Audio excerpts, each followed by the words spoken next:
નમસ્કાર દર્શક મિત્રો, હલચલ ટીવી ન્યૂઝમાં આપનું હાર્દિક સ્વાગત છે। આત્મીય બિલ્ડર અને વન વિભાગ દ્વારા કરમસદ ખાતે નવા પ્રોજેક્ટમાં પર્યાવરણની રક્ષા માટે જિલ્લામાં પ્રથમ વૃક્ષ પ્રત્યારોપણ કરાયું। દેશ અને દુનિયા જ્યારે વિકાસની નવી ઊંચાઈઓ આંબી રહી છે ત્યારે સ્વસ્થ વિકાસ માટે પ્રકૃતિ અને પ્રગતિનું સંતુલન રાખવું ખૂબ જ જરૂરી છે। ભવિષ્યમાં આવનારી પેઢીને આર્થિક સમૃદ્ધિની સાથોસાથ સમૃદ્ધ કુદરતી વારસો આપવો તે આપણી નૈતિક જવાબદારી બની રહી છે।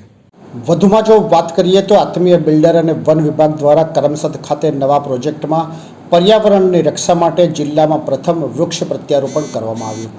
દેશ અને દુનિયા જ્યારે વિકાસની નવી ઊંચાઈઓ આંબી રહી છે ત્યારે સ્વસ્થ વિકાસ માટે પ્રકૃતિ અને પ્રગતિનું સંતુલન રાખવું ખૂબ જ જરૂરી છે। ભવિષ્યમાં આવનારી પેઢીને આર્થિક સમૃદ્ધિની સાથોસાથ સમૃદ્ધ કુદરતી વારસો આપવો તે પણ આપણી નૈતિક જવાબદારી છે। ત્યારે આત્મીય ફિલ્ડકોન પ્રાઇવેટ લિમિટેડ દ્વારા સમગ્ર ચરોતર પંથકમાં સૌપ્રથમ ગ્રીન બિલ્ડિંગ સર્ટિફાઇડ પ્રોજેક્ટ તથા સૌપ્રથમ ઇસી એન્વાયરમેન્ટ ક્લિયરન્સ સર્ટિફાઇડ પ્રોજેક્ટની વિશેષતાઓ સાથોસાથ જિલ્લામાં સૌપ્રથમ વખત કરમસદ ખાતેના ડોમેસ્ટિક કન્સ્ટ્રક્શન પ્રોજેક્ટમાં વૃક્ષોનું જતન અને પર્યાવરણીય જનજાગૃતિ માટે વન વિભાગ ગુજરાતના સંયુક્ત ઉપક્રમે 150થી પણ વધુ વૃક્ષ પ્રત્યારોપણ હાથ ધરી વિકાસની સાથે સાથે જીવનમાં વૃક્ષના મહત્વનું ઉત્તમ ઉદાહરણ પૂરું પાડ્યું છે। વૃક્ષોનું પણ પોતાનું આગવું સામ્રાજ્ય હોય છે અને પૃથ્વી પર જીવન ટકી રહ્યું છે તે વૃક્ષોને જ આભારી છે। વૈશ્વિક રીતે પ્રતિપાદિત થઈ ચૂક્યું છે કે વૈશ્વિક હવામાનમાં આવતા પરિવર્તન એટલે કે ગ્લોબલ વોર્મિંગ સામે રક્ષણ મેળવવા વાતાવરણ અને જીવન ટકાવી રાખવાનું એકમાત્ર માધ્યમ વૃક્ષો જ છે। વિજ્ઞાનના સથવારે માનવ આયુષ્યને લંબાવવા, અનાજની પેદાશ વધારવા, જીવનશૈલીમાં વૈભવ વિલાસ વધારવા સહિતના ઉદ્દેશો માટે અનેક શોધો કરવામાં આવી છે। આ તમામ વિકાસને લીધે વૃક્ષોની સંખ્યામાં ઘટાડો થયો છે। સામાજિક વનીકરણથી પ્રવૃત્તિથી વૃક્ષોની ગીચતામાં વધારો થયો છે। વૃક્ષનું પ્રત્યારોપણ કરાયા બાદ તેને પાણી આપવું પ્રથમ મહિનાના પ્રત્યેક સપ્તાહમાં 2 થી 3 વખત પાણી આપવું પડે છે અને ત્યારબાદ દરેક સપ્તાહે 1 વખત પાણી 1 મહિના સુધી આપવું યોગ્ય રહે છે। 1 માસમાં તમામ પાંદડા ખરી જાય છે અને ત્યારબાદ જ નવા પાંદડા ફૂટી નીકળે છે। ઉધઈનો ઉપદ્રવ થાય તો જરૂરી પ્રતિરોધક સારવાર પણ આપવામાં આવતી હોય છે।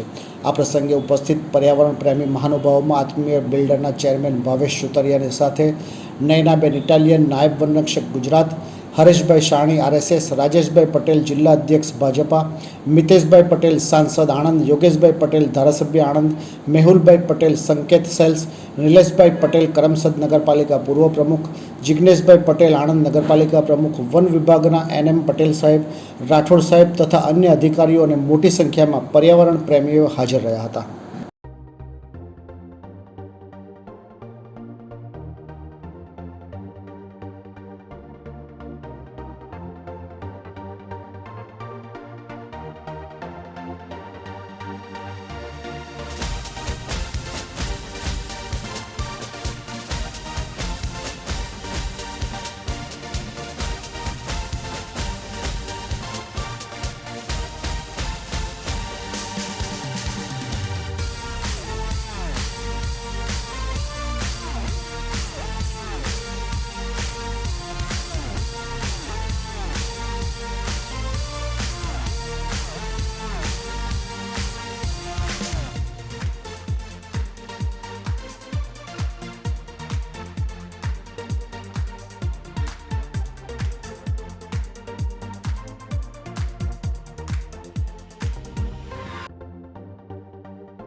જી નમસ્તે, હું ભાવેશ સુતરિયા, ચેરમેન આત્મીય ફિલકોન પ્રાઇવેટ લિમિટેડ. કરમસદ ખાતે અત્યારે આપણે જ્યાં ઊભા છીએ ત્યાં આણંદ જિલ્લાના કરમસદ ખાતે બૃહદ ચરોતરમાં સૌ પ્રથમ વખત વૃક્ષ પ્રત્યારોપણનો કાર્યક્રમ કરવામાં આવી રહ્યો છે. તેમાં અમારી સાથે ફોરેસ્ટ ડિપાર્ટમેન્ટ, વન વિભાગ પણ જોડાયેલું છે અને ભારે જહેમત બાદ આપણે આ જે મશીન જોઈ રહ્યા છીએ એ મશીનથી આ કેમ્પસની અંદર આવેલા 150 થી વધુ વૃક્ષોને અમે પ્રત્યારોપણ કરી રહ્યા છીએ. જે નવો પ્રોજેક્ટ અહીંયા થવાનો છે તેની ડિઝાઇનમાં જ્યાં જરૂરી સ્પેસ વધે છે ત્યાં આ પ્લાન્ટરને અમે શિફ્ટ કરી રહ્યા છીએ. શું ફાયદો થાય? દેશ ફાયદામાં હું વિગતે વાત કરું તો દેશ અને દુનિયા જ્યારે વિકાસની હરણફાળ ભરી રહી છે અને ખૂબ વિકાસ કરી રહ્યા છે ત્યારે સાથોસાથ વિકાસની સાથોસાથ કુદરતનું સંતુલન થવું ખૂબ જરૂરી છે. આવનારી પેઢીના સમૃદ્ધ જીવન માટે કુદરતી વારસો સારો હોવો પણ જરૂરી છે. જો 150 થી વધારે વૃક્ષોને હું જીવન નવું આપવું તો 20 વર્ષે કદાચ એ મોટા થઈ રહે અને ઓક્સિજનનો સોર્સ સપ્લાય ચાલુ થાય. તો આજની તારીખે આ 45 વર્ષથી વધારે ઉંમરના વૃક્ષો છે તો એને હું આજે ટ્રાન્સપ્લાન્ટ કરી દઉં તો એ સોર્સ આજથી જ ચાલુ કન્ટિન્યુઅસ રહેશે. એવી ભાવના સાથે આપણે આ અભિયાન ચાલુ કર્યું છે. ये है हलचल टीवी नेटवर्क और आप देख रहे हैं हलचल टीवी न्यूज। हर हलचल पर नजर, हर हलचल की खबर।